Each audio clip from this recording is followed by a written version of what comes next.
We are seeing the effects that this war is having on the rising cost of living. This government promises to do everything possible to reduce those effects on the population.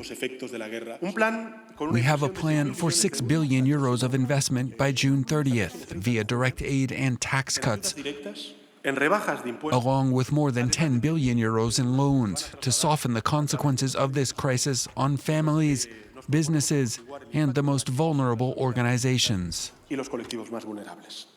We can now go across to France 24. Sarah Moore standing by in Madrid. Sarah, good afternoon. Just how bad are things in Spain?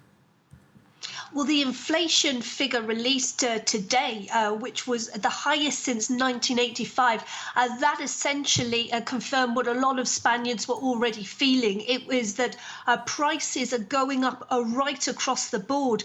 Electricity bills are at record levels. They've gone up about 60% in the last year. And food and drink prices are also soaring.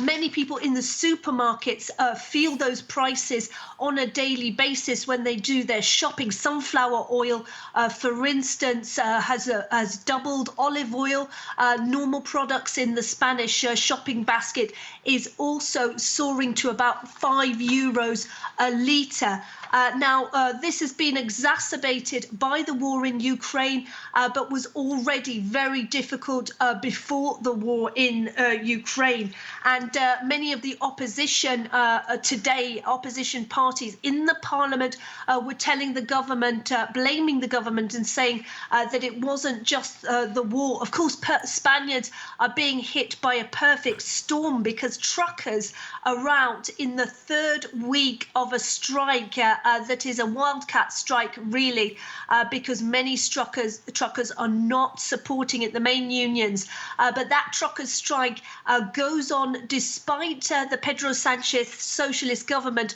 promising, as you heard there in the parliament, extra aid, extra fuel subsidies. The truckers and many other Spaniards telling the government that is not enough. And Sanchez pressed his case with other European Union leaders. He wants to see caps on gas prices, and that wasn't agreed on Friday. But Spain and Portugal were given the right for what was called an Iberian exception. That means the government will soon also be announcing price caps on gas bills, we expect.